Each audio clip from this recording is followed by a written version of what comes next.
بسم اللہ الرحمن الرحیم۔ السلام علیکم، امید ہے آپ سب خیریت سے ہوں گے۔ آج کے ہمارے نیو لیکچر میں خوش آمدید ہے آپ کو۔ ہمارا آج کا ٹاپک ہے ناخواندگی کا سدباب۔ ہم نے الٹریسی کے تمام پیرامڈس دیکھے ہیں، ناخواندگی کے اثرات دیکھے ہیں، ناخواندگی کا تناسب دیکھا ہے، ناخواندگی کی وجوہات دیکھی ہیں۔ آج ہم دیکھیں گے ناخواندگی کا سدباب، ناخواندگی کے مسئلے کے حل کے لیے تدابیر کیا کی جاتی ہیں یا کیا کرنی چاہیے۔ جی سب سے پہلے جی ناخواندگی بطور مسئلہ کا احساس پیدا کرنا۔ ایک سوشل ورکر کی یا سوشیولوجسٹ کی ذمہ داری ہے کہ ایک معاشرے میں کام کرتے ہوئے اگر وہ مسائل کے حل کے لیے کام کر رہا ہے تو سب سے پہلی چیز معاشرے میں جو سینسٹائز کرنے کی ہے، سب سے پہلی چیز اویئرنیس میں جو آتی ہے وہ سینسٹائزیشن، وہ سینسٹائز کرنے کی ہے، حساسیت پیدا کرنے کی ہے کہ معاشرے میں لوگ کسی مسئلے کو مسئلہ سمجھنا شروع ہوں۔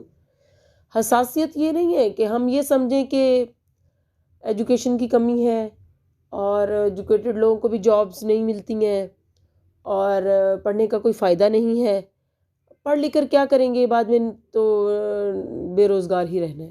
نہیں، حساسیت کا مطلب یہ ہے، سینسٹائزیشن کا مطلب یہ ہے کہ معاشرے کے ہر فرد کو اس بات کا ادراک ہونا چاہیے کہ تعلیم جو ہے ایک انسان کو انسان بنانے کے لیے، اس کو زندگی گزارنے کے لیے، خواہ وہ جاب کرتا ہے یا کرنے جا رہا ہے یا نہیں جا رہا، اس کو ہر حال میں اس کو ایجوکیٹڈ ہونا اس کی بنیادی ضرورت ہے۔ جس طرح سے کھانا پینا سونا انسان کی بنیادی ضرورت ہے، اسی طرح سے ایجوکیشن حاصل کرنا بھی اس کا بنیادی حق ہے اور اس کی ایک معاشرے کی ترقی کے لیے بنیادی چیز ہے۔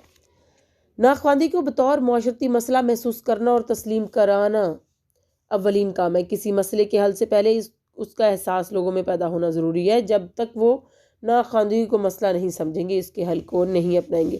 سمپل سی بات ہے کہ جب تک ہم سینسٹائزیشن کے بعد ایکسیپٹنس پہ نہیں آ جاتے۔ دیکھیے پہلے اویئرنیس میں سینسٹائزیشن ہوتی ہے، ٹھیک ہے، جب آپ سینسٹائز کر لیتے ہیں دن پھر آپ کو ریسپانس چاہیے ہوتا ہے کمیونٹی کی طرف سے، لوگوں کی طرف سے، کہ لوگ ایکسیپٹنس کے لیول تک پہنچے کہ نہیں۔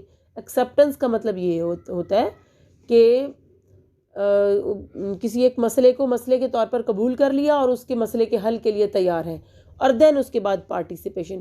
میں یہ آپ کو بتاتی چلوں کہ جب ہم پریکٹیکلی ورک کرنے کے لیے نکلتے ہیں تو سینسٹائزیشن میں لگتا ہے کہ 100% سینسٹائز ہو گئے ہیں لوگ، پھر ایکسیپٹنس میں بھی لوگ جو ہے وہ بہت زیادہ بیانات دیتے ہیں، قبول کرتے ہیں کہ ایسے ہے۔ پھر پارٹیسپیشن یعنی شرکت کی بات آ جاتی ہے کہ کسی مسئلے کو حل کرنے کے لیے کون کون سے لوگ ہیں جو آگے آئیں گے، جو اس میں پارٹیسپیٹ کریں گے، تو وہ بہت تھوڑی ریشو ہوتی ہے، بہت تھوڑے لوگ ہوتے ہیں جو اس میں پارٹیسپیٹ کر پاتے ہیں۔ کچھ ایک بڑی تعداد تو اپنے کچھ مسائل کی بنا پر نہیں کر پاتی، اور ایک وہ جو کہ سینسٹائزیشن کے مرحلے پر کسی حد تک انہوں نے انڈرسٹینڈ کیا تھا لیکن ایکسپوز نہیں کیا، اور پھر پارٹیسپیشن کے مرحلے پر ان کا پتہ چل جاتا ہے کہ وہ سینسٹائز نہیں ہوئے۔ نمبر 2 ہے جی معلومات کی فراہمی۔ ناخواندگی کا سدباب کرنے کے لیے ہمیں معلومات کی فراہمی دینی ہے، اور وہ کس طرح سے؟ ناخواندگی کو بطور معاشرتی مسئلہ منوانے کے لیے لوگوں میں ناخواندگی پر معلومات کے متعلق معلومات نہیں ہے، جو بنیادی طور پر دیہی علاقوں میں خاص طور پر فراہم کرنی چاہیے۔ یعنی کہ اگر ہم فیکٹس اینڈ فگر کی بات کریں، اگر ہم مسائل کے حل کی بات کریں، اب اگر ہم پریویلنگ جو ان کی کنڈیشنز ہیں ان کو حل کرنے کے لیے ایک دیرینہ مسئلہ تعلیم کو قرار دیں کہ جو دیرینہ مسئلہ ہے ان کا پاورٹی ہے، بے روزگاری ہے، یا لا علمی حالت ہے ان کی، اس کی ذمہ دار جو ہے وہ ان کی ناخواندگی ہے، اور اس ناخواندگی کو اپنے آپ سے، اپنے خاندان سے نکال پھینکیں تو آپ کے مسائل جو ہے وہ حل ہو جائیں گے۔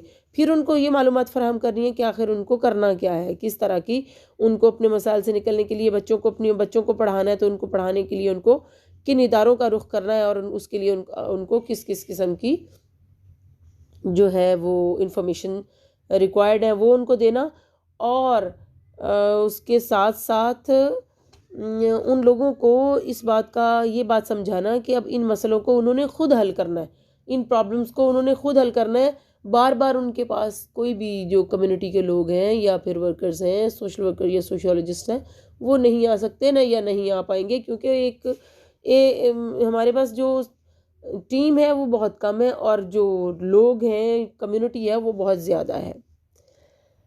معاشی سہولتوں کی فراہمی، ناخواندگی کا سدباب یہ ہے کہ لوگوں کو ان کی پیسے کی ضروریات پوری ہوں، ان کی ارننگ جو نیڈز ہیں وہ پوری ہوں۔ جب ایک فیملی کی جو ہے وہ روٹی کپڑا مکان کی جنگ سے باہر نہیں آ رہی، تو وہ خواندگی پر یا اپنی جو ایجوکیشنل جو سٹیٹس ہے فیملی کا، اس کو کیسے امپروو کر سکتی ہے؟ یعنی ایک ملک کی یہ ذمہ داری بنتی ہے کہ اگر ہم ناخواندگی کو ختم کر دینا، جڑ سے اکھاڑ پھینکنا چاہتے ہیں، تو ہمیں اکنامیکلی سپورٹ کرنا ہوگا فیملیز کو، یا تعلیم مفت کرنی ہوگی، یا تعلیم کے جو اخراجات ہیں وہ اٹھانے ہوں گے۔ مالی ضروریات کا پورا ہونا ان کی ضروریات میں سب سے مقدم ہے۔ جس کے پیٹ میں روٹی نہ ہو، جسم پر لباس نہ ہو، رہنے کا مکان نہ ہو، اسے خواندگی سے کیا تعلق؟ بلا شبہ یہی بات میں نے آپ کو پہلے بھی بتائی ہے۔ مالی امداد، خواندگی میں یعنی لٹریسی ریٹ کو بڑھانے کے لیے، ان کی دلچسپی پیدا کرنے کے لیے ان کو کچھ منی جو ہے وہ گورنمنٹ کو پرووائڈ کرنا ہوگی، جس کے بعد جو ہے وہ کم از کم اپنے بچوں کو ایجوکیشن دینے کے لیے ان کے پاس ایک انسینٹیو موجود ہوگا، اور ان کے پاس ایک بہانہ نہیں ہوگا کہ ان کے پاس کسی قسم کا وہ مالی وسائل کی کمی ہے۔ نیکسٹ ہے فلاحی اداروں میں تعاون۔ جو فلاحی ادارے موجود ہیں ان میں بھی تعاون ہونا چاہیے، یا ان کا کوآپریشن والا رویہ ہونا چاہیے۔ اس تدبیر کو مزید کامیاب بنانے کے لیے مخیر حضرات اور فلاحی ادارے جو ہیں وہ بھی تعاون کریں۔ جتنے فلاحی ادارے اس وقت خواندگی پروگرام میں حصہ لے رہے ہیں، وہ بھی اس تدبیر کو اپنا کر کامیاب ہو سکتے ہیں۔ اقوام متحدہ کا ادارہ یونیسکو کا جو ہے وہ بھی اس پروگرام میں تعاون کرے گا۔ البتہ مالی تعاون کی اپیل ملک بھر کے مخیر حضرات سے کی جا سکتی ہے، جو کہ یقینی طور پر مؤثر کامیاب ہوگی۔ اب میں سمجھتی ہوں ہمارے مختلف علاقوں میں، مختلف بڑے شہروں میں جب ہم جاتے ہیں تو ہمیں اتفاق ہوتا ہے، ہم دیکھتے ہیں کہ مختلف علاقوں میں انہوں نے لنگر خانے لگائے ہوئے ہیں، مختلف تنظیموں نے، مختلف جو مخیر لوگ ہیں انہوں نے۔ تو میں سمجھتی ہوں لنگر خانے لگانا بھی ایک اچھی بات ہے، ٹھیک ہے، لیکن ایک شخص اگر 10 لنگر خانے، اس میں سے 10 لنگر خانے چلائے، میں سے 5 لنگر خانے چلائے، اور 5 کا جو ایکسپینڈیچر ہے وہ ایجوکیشن پر خرچ کرے، وہ فیملیز جن کے بچے پڑھتے ہیں یا پڑھ رہے ہیں یا پڑھنا چاہتے ہیں، ان کے بچوں کی تعلیم کا جو ہے وہ خرچ وہ اٹھائیں، تو یہ ایک وقتی طور پر روٹی دینے سے بہتر ہے آپ ان کو روٹی کمانے کے طریقے بتا دیں گے۔ ایک ملک میں عوام جو ہوگی، افرادی قوت ہوگی، وہ مؤثر آبادی ہوگی، وہ افیکٹو پاپولیشن ہوگی، افیکٹو لوگ ہوں گے، ان کے پاس ہنر ہوگا، ان کے پاس تعلیم ہوگی، ان کے پاس شعور ہوگا۔ ایک معاشرے میں آپ کو ایک چلتے پھرتے جو ہیں وہ بہت ہی آرگنائز اور منظم لوگ نظر آئیں گے۔ بے روزگاری کا خاتمہ کیا، جابز دی جائیں، جابز دیں گے تو ایجوکیشن کی طرف رجحان بڑھے گا، لوگ ایجوکیشن حاصل کریں گے۔ اگر جابز نہیں ہیں تو پھر لوگ ایجوکیشن حاصل کرنے کی طرف نہیں آتے۔ تعلیم کی اہمیت اور فوائد کو اجاگر کرنا، یہ شعور دینا، یہ بھی وہی اویئرنیس پروگرام میں آتا ہے۔ تعلیمی سہولیات کی فراہمی، جیسے کپڑے ہیں، بچوں کے یونیفارمز ہیں، کتابیں ہیں، اور باقی جتنی بھی اسٹیشنری ہے، یہ تعلیمی سہولتیں جو ہیں یہ پرووائڈ کرنی چاہیے۔ اور باقی جو عمارت فرنیچر اساتذہ ہیں، یہ تو گورنمنٹ کی ذمہ داری ہے ہی، ادارے بنائے، اس کے بعد اداروں میں بھی اگر بچے پڑھنے آئیں گے، ایڈمیشنز ہوں گے، تو ہی وہ عمارت کا فرنیچر یا اساتذہ کا فائدہ ہوگا۔ یعنی اصل چیز ہے پیرنٹس کو، جو الٹریٹ فیملیز ہیں ان کے پیرنٹس کو کسی طرح سے موٹیویٹ کرنا اور تعلیمی سہولیات ان کو فراہم کرنا۔ اساتذہ کی معاشی کفالت، اساتذہ جو کہ اسکول اور کالجوں میں پڑھاتے ہیں، ان کی تنخواہ کا معیار اتنا ہو کہ وہ ایک خاندان کی اچھے طریقے سے کفالت کر سکے اور دوسری ضروریات گھر گاڑی حاصل کر سکے، کیونکہ جب تک اساتذہ کی معاشی ضروریات تنخواہ سے پوری نہیں ہوں گی، وہ اس میں بھرپور دلچسپی نہیں لیں گے۔ یعنی خواندگی کے پروسیس کو، یعنی کوالٹی ایجوکیشن، جو آ گئے ہیں بچے ان کو اچھا پڑھانا ہے، ان پہ ایمبیشیس ہو کے ان پہ ورک کرنا ہے، تو اس کے لیے جب استاد ذہنی طور پر پریشان ہوگا تو وہ بالکل بھی ورک نہیں کر پائے گا۔ ایک استاد کو ورک کرانے کے لیے، یا ایک استاد کے لیے یہ ضروری چیز ہے کہ وہ اپنے کام پر یا اپنے جو فرائض ہیں ان پر اچھے طریقے سے عمل اسی صورت میں کر سکتا ہے جب وہ ذہنی طور پر مختلف دنیاوی چیزوں سے یا جھمیلوں یا ان چیزوں سے فکروں سے آزاد ہوگا۔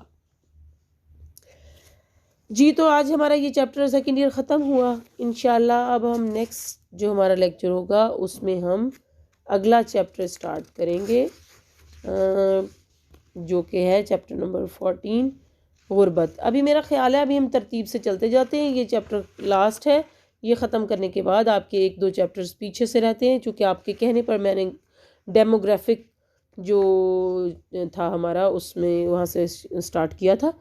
تو انشاءاللہ العزیز اب ہم اپنا نیا چیپٹر سٹارٹ کریں گے۔ بیٹے آپ لوگ مختصر سوالات کے جو جوابات ہیں ان کو یاد کیجئے، اب آپ کے پاس بہت اچھا ٹائم ہے، اچھی تیاری کر کے آئیں۔ اچھے بچے جو ہیں وہ ہمیشہ اساتذہ کی بات مانتے ہیں، ان کا کہنا مانتے ہیں، ادب کرتے ہیں۔ اب بھی آپ نے چھوٹی عمر سے ہی کتابوں کاپیوں کے پیچھے لکھا دیکھا ہوگا کہ با ادب با نصیب اور بے ادب بے نصیب۔ اگر ادب صرف یہ نہیں ہے کہ یس نو یس باس اوکے تھینک یو، یہ کرٹسی ورڈز نہیں ہے۔ ادب میں سمجھتی ہوں آپ کو استاد نے جو پڑھایا ہے وہ اس کو پڑھنا، اس کو لرن کرنا، اور آپ کو اچھا لیونگ سٹینڈرڈ اپنی زندگی میں اچھے مقام پر پہنچنا ہی آپ کا نشانی ہے کہ آپ اپنے استاد کا ادب کرتے ہیں۔ بلا شبہ ایک استاد کی جو کھیتی ہوتی ہے اس کے بچے اس کے اسٹوڈنٹس ہوتے ہیں۔ اگر ایک استاد کے اسٹوڈنٹس لائک ہوں گے، ایجوکیشن میں آگے جائیں گے، ایکسل کریں گے اور مختلف اچھی جابس پر اچھے عہدوں پر فائز ہوں گے تو اس سے استاد میں خوشی پیدا ہوتی ہے۔ میں کیا سمجھتی ہوں اس سے بڑی خوشی کوئی ہو ہی نہیں سکتی۔ اوکے بچوں، اللہ حافظ، اللہ کی امان ہو، اور دعا میں یاد رکھیے اور اپنی اسٹڈی کیجیے۔ اللہ حافظ۔